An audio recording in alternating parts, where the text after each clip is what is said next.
I had just stepped through the front door of our house on Willow Bend Street when my phone buzzed again.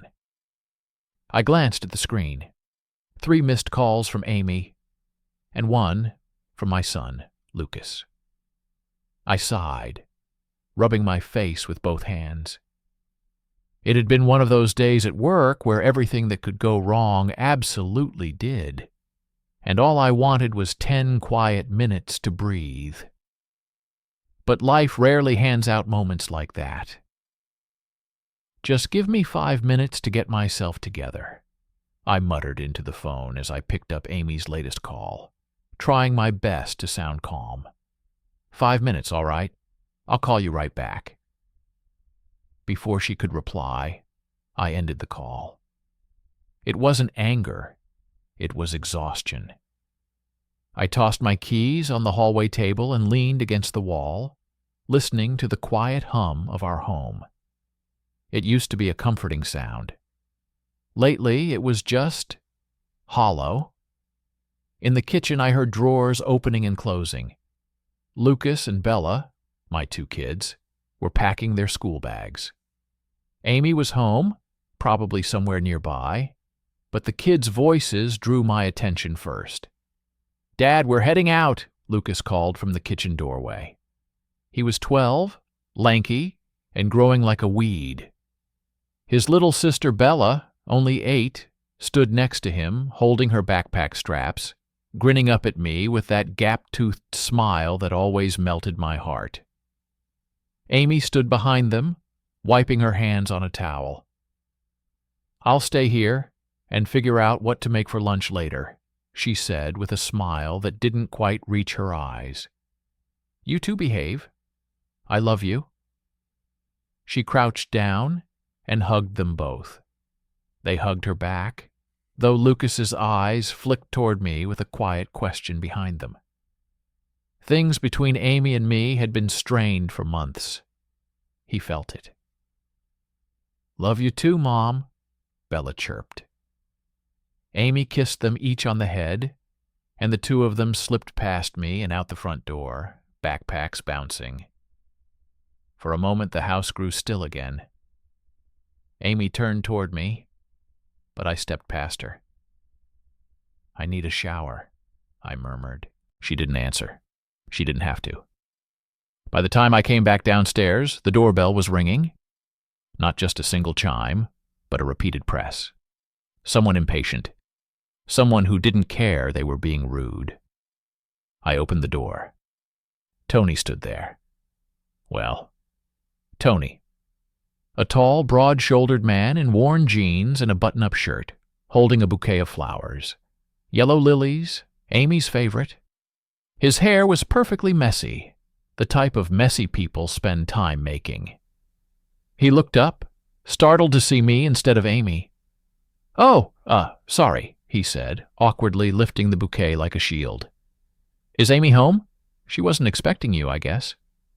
I forced a polite nod. "Just got here. Come in." I stepped aside. He walked past me like he already knew the layout of the place. That alone made my muscles tense. But I kept my expression neutral. Let him talk. Let him think I didn't notice. Amy appeared from the hallway, smoothing her hair and pretending to be surprised. "Oh, Tony. Sorry, I wasn't ready. Come upstairs. We have to look at the sink." Sink? Right. That was the story she'd mentioned last week. Something about pipes rattling under the upstairs bathroom. She insisted a plumber from Oakwood Services was coming to check it out. And apparently, Tony the plumber arrived carrying flowers. "Sorry for the delay," Amy said sweetly to him. "Come on, it's the bathroom on the left." Tony flashed her a smile and followed her up the staircase. As they went, I caught Amy glancing back at me. A quick, nervous glance. Something was off. Very off. I gave it a minute before heading upstairs myself. When I reached the bathroom door, it was half open. I knocked. Inside, Tony was kneeling by the cabinet beneath the sink. staring into it with the blankest expression I'd ever seen. No tools, no toolbox, not even a wrench on the floor. "Problem with the pipes?" I asked casually. He jumped slightly, then forced a confident grin. "Yeah, checking the water pressure. Pipes definitely need work." Amy stood behind him, arms crossed tightly. "You didn't bring tools?" I asked. Tony shrugged. "Didn't think I'd need 'em today. Just an inspection visit." "A plumber? Without tools?" "Sure." Amy cut in quickly. "It's fine, Mark. He's going to schedule the repair." But Tony didn't write anything down. Didn't check anything. Just stood up and wiped his hands on his jeans like some actor who had forgotten his lines. We moved downstairs, and Tony helped himself to a seat at our kitchen table, flowers still in his hand. "So," he said casually, "you two still married?" The question hit me like a slap. Amy stiffened. "I told you," she whispered. "We're working on some things." Working on things. That's what she called it. Not the arguments, not the distance, not the late nights she claimed she was spending out with friends. She continued, "Mark and we've been drifting apart. I'm trying to settle things with him. And with Lucas. It's complicated." Tony nodded sympathetically, but there was something predatory in his smile. Amy leaned closer to him, lowering her voice. "I'll take care of everything, I promise." My stomach tightened. Take care of everything? But before I could process her words, the conversation shifted. Amy straightened abruptly and spoke with a firmness that froze me in place. "I've made up my mind," she said quietly. "There's only one way out of this." Tony looked alarmed. "Amy, no, come on. You can't be serious about that." She didn't look at me, didn't even acknowledge I was standing there. "I am serious," she said. "I know exactly what I'm doing. If Mark and Lucas are gone, everything comes to me. The house, the insurance, everything we worked for." I felt the blood drain from my face. Tony swallowed. "Amy, that's murder.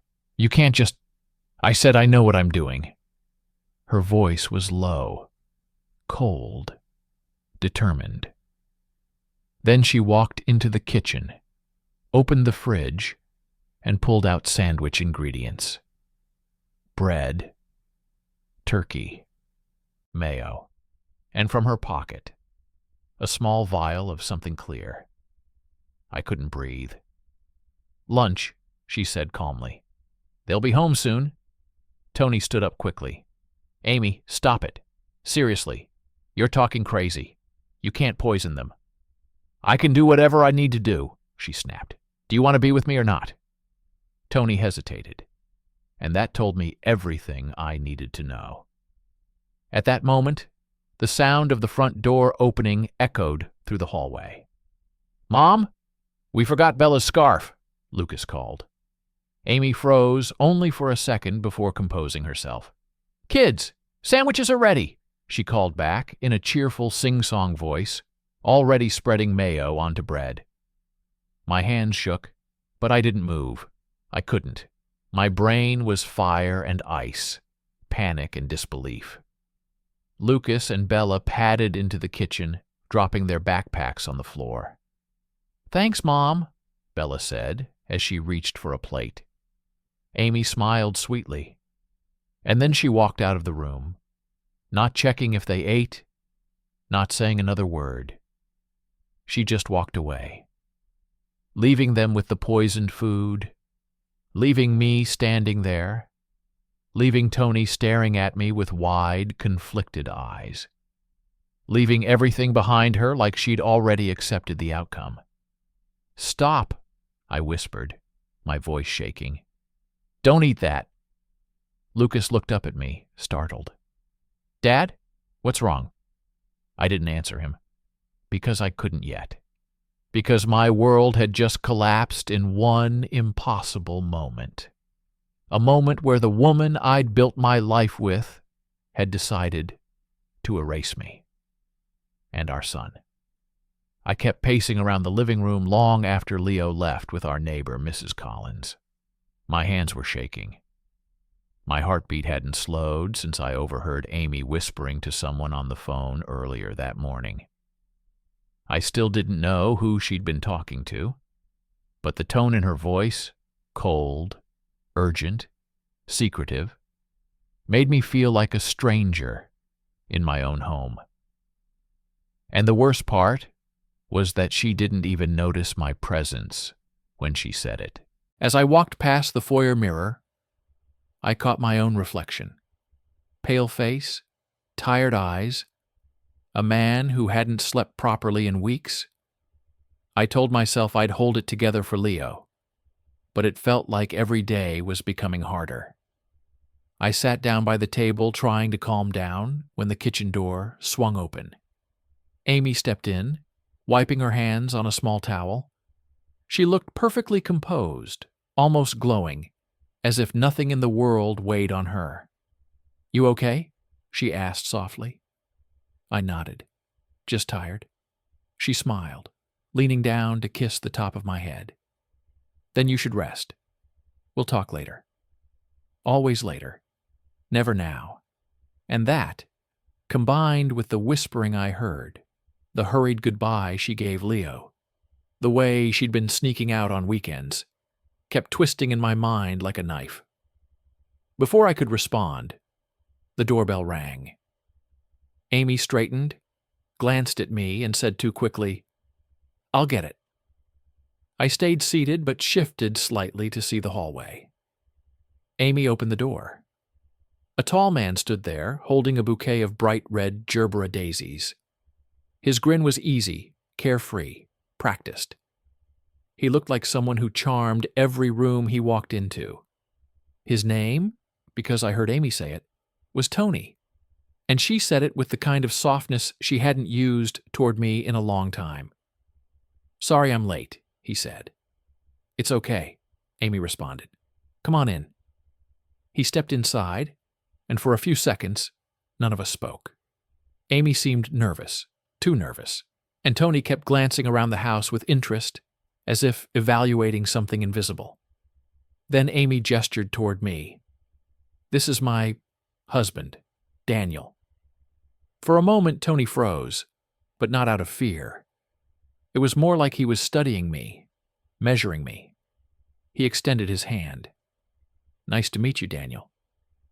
I shook his hand, forcing a polite smile, but inside I was drowning in confusion. Why was this man here? Why was Amy acting like they'd been friends for years? Amy turned to Tony. "Why don't we go to the kitchen? The sink is still acting weird." He nodded and followed her. I stayed in the living room, listening, not intentionally, but because they weren't quiet enough. Tony's voice lowered. "You're sure this is the right time?"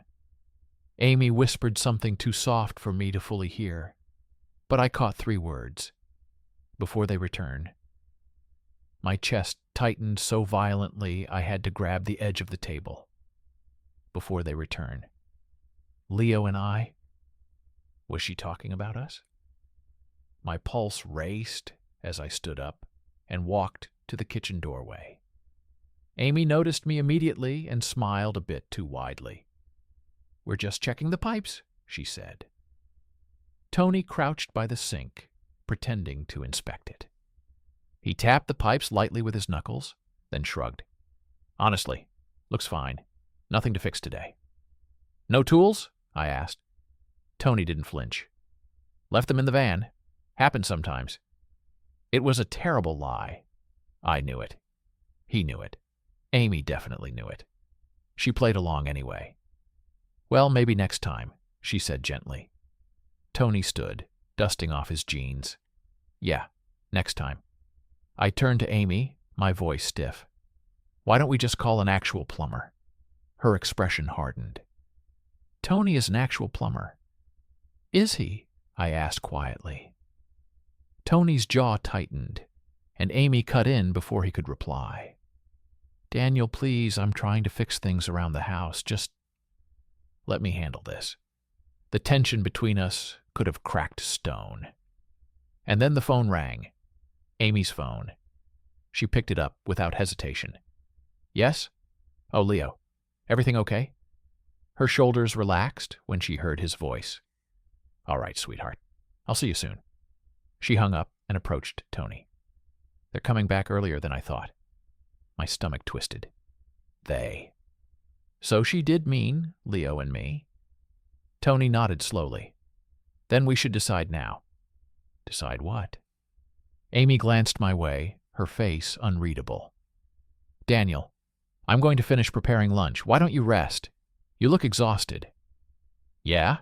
Tony added. Take it easy. I stared at them both, fighting the urge to demand answers right there. But I felt frozen, paralyzed by that same sharp fear from earlier. So I stepped away, not because I trusted them, but because I needed to think. I walked down the hall, stopped near the stairs, and looked back at the kitchen. Amy and Tony were whispering again. Amy's voice, he won't suspect a thing. Tony's voice, Amy, this is insane. Amy, it's the only way. My heart broke and blistered at once. Whatever was happening, whatever plan she'd mentioned, it involved me and my son. I knew it. I felt it in my bones. And yet I had no idea just how close we were to catastrophe, or how quickly everything was about to unravel. I didn't go upstairs like Amy suggested. Instead, I stopped halfway and sat on the bottom step, just close enough to hear their whispers without being seen. My palms were sweating, and I could feel every heartbeat pulsing at the base of my throat. I wasn't imagining it. There was something going on, something dangerous. I leaned forward, trying to catch their words through the faint clatter of plates and the quiet hum of the refrigerator. Amy, you said you'd bring it. Tony, I did, but I'm telling you again, this is crossing a line. Amy, we agreed, Tony. We talked about this. It has to happen before Daniel realizes. I covered my mouth with a trembling hand. Realizes what? Tony sounded uneasy. Amy, listen. I care about you. You know I do. But killing your husband and kid? This isn't like stealing from a store or lying to your neighbors. This is... Amy cut him off, sharply. I'm not backing out. Then she lowered her voice, colder than I'd ever heard her speak. He gets everything if we divorce. The house, the savings, everything I've built for 10 years. And Leo stays with him. I won't let that happen. The world tilted under me. It felt like gravity vanished for a moment. She was talking about our life, our home, as if it were some obstacle she needed to burn down to walk away freely. Tony whispered, You promised you'd deal with the paperwork. I will, Amy answered. Once they're gone. They, us, me and my son. It wasn't paranoia anymore. It was real. I pressed my back against the wall to steady myself, the wooden step creaking softly beneath my weight. For a second I thought Amy might have heard it. The sudden silence from the kitchen made my skin crawl. But then the sound of cabinets opening resumed. Tony sighed loudly. I didn't sign up for this. You already did, Amy snapped. Don't act innocent. I felt like I couldn't breathe. I wanted to burst into the kitchen, drag them both outside, call the police, do something, anything, but my mind was spinning so fast I couldn't think straight. A minute later, the front door opened. Small voices filled the hallway. Mom, we're back. Leo, my son. I shot up and hurried to the hall, intercepting him before he reached the kitchen. He looked up at me with those bright green eyes, Amy's eyes. His jacket zipper was crooked, his hair a little messy from playing. "Dad, we got back early. Mrs. Collins had to go to work." "Hey, buddy," I said, forcing a smile and touching his shoulder. "Did you have fun?" He nodded enthusiastically. "We played soccer, and she let us have hot chocolate." Behind him stood his friend, Mason, the neighbor's kid. I guided them both inside. Amy stepped out of the kitchen, smiling brightly. "Hi, sweethearts. I made sandwiches. Hungry?" I felt ice slide into my veins. Her voice was too cheerful. Her hands were too steady. Her smile was too wide. And in that moment, I understood exactly what it was. The thing she wanted Tony to bring, the thing he was hesitating about. Poison. I grabbed Leo's hand before he could run to her. "Actually," I said, "I was just about to take them for a walk. They already ate with Mrs. Collins." Leo looked confused. "No, we didn't." "You did," I said quickly. "Remember? The cookies." Mason nodded slowly. "Oh yeah, cookies." Amy's smile didn't falter, but her eyes hardened. "Daniel, they're kids. Let them eat. We'll eat later. It's just sandwiches." I said, "Later." The silence stretched, thin as glass, sharp as a blade. Even the boys felt it. Finally, Amy shrugged. "Fine, suit yourself." She stepped back into the kitchen, but not before giving Tony a look. A strange look. A look that meant hurry. We're losing control of this. It took everything in me not to drag Leo out of the house by sheer panic. Instead, I led him and Mason into the living room. "Go upstairs and play in your room," I whispered urgently. "Don't come down until I say so." Leo frowned. "Dad, is something wrong?" I crouched down so my face was level with his. "No matter what you hear," I said softly, "stay in your room and keep the door locked. Okay?" Leo nodded slowly, fear beginning to creep into his eyes. "Okay." The boys went upstairs, glancing back at me. As soon as they were out of sight, I let out a shaky breath I'd been holding far too long.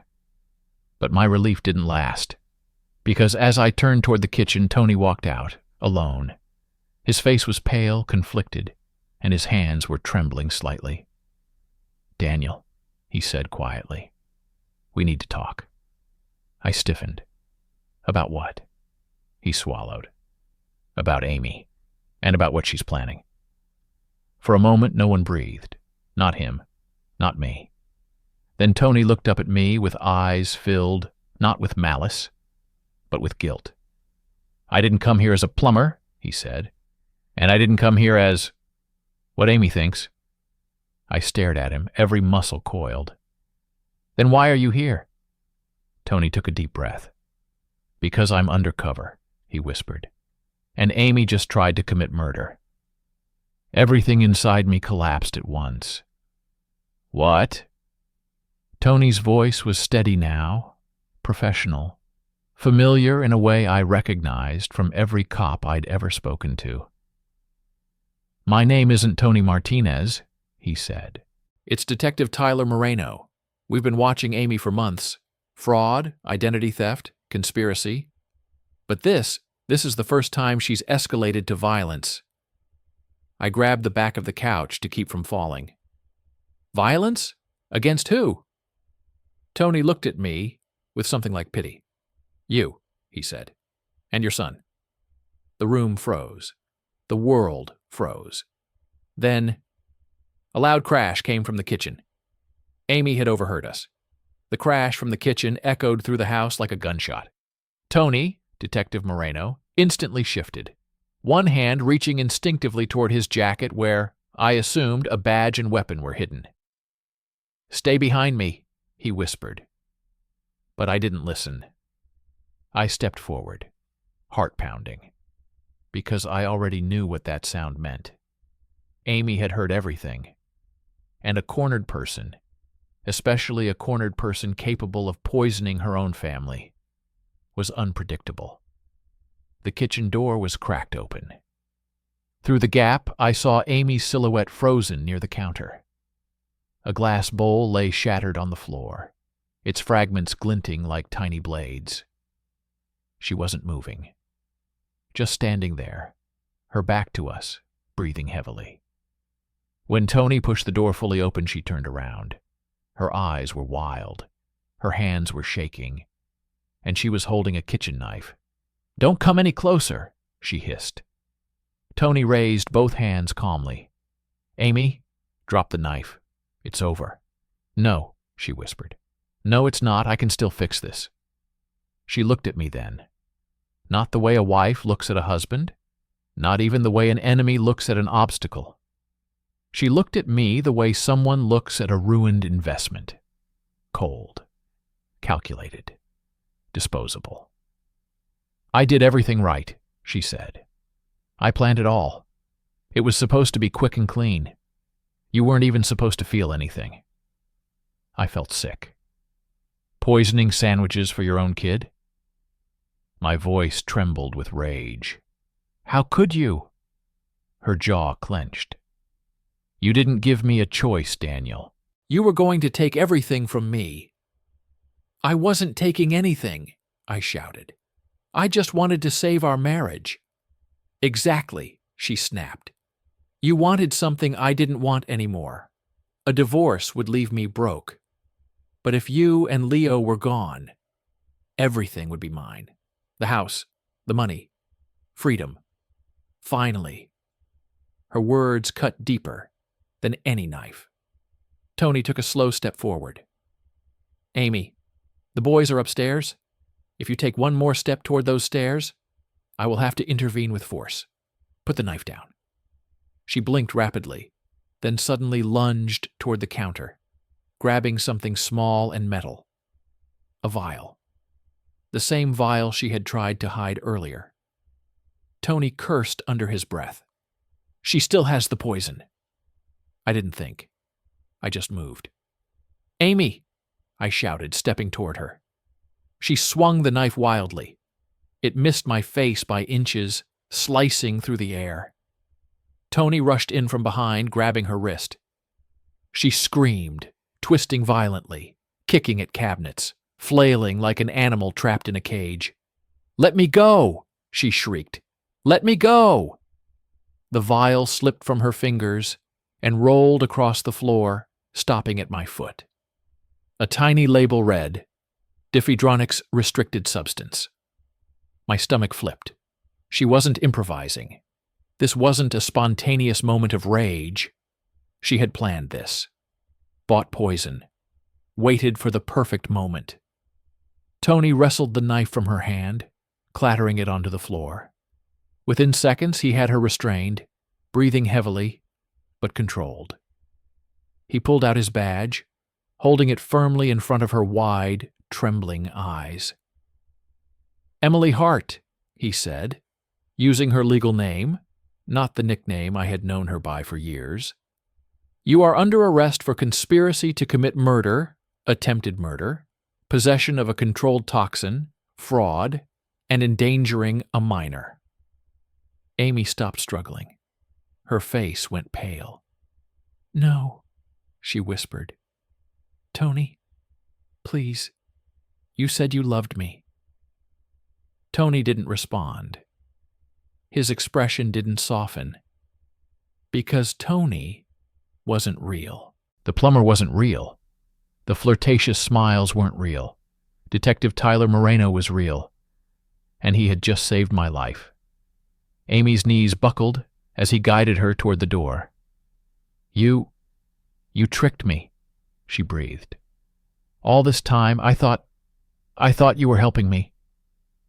"I was," Tony said quietly. "Just not in the way you wanted."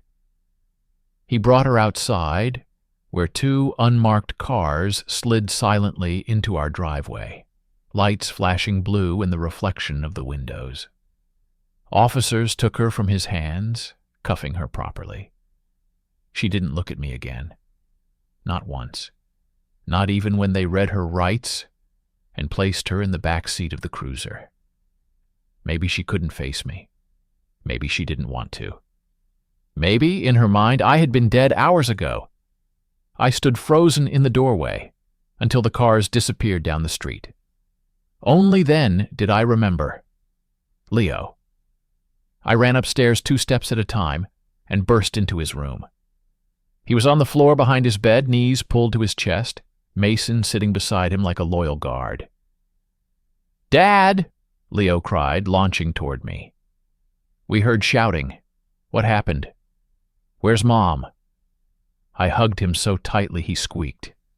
"You're okay," I whispered, voice cracking. "You're okay. That's all that matters." He leaned back, eyes wide and afraid. "Dad, where's Mom?" I swallowed hard. "She's not coming back for a while." Leo didn't ask why. He didn't have to. He had heard enough to understand something terrible had been avoided. Tony appeared in the doorway a few minutes later, no longer pretending to be anyone else. He thanked the boys for staying put, then spoke to me privately in the hallway. "You saved them," he said. "If you hadn't sent the kids upstairs when you did, this would have ended differently." I shook my head. "You saved us. All of us." Tony glanced toward the stairs, where the sound of Leo and Mason whispering echoed softly. "Not me," he said. "You.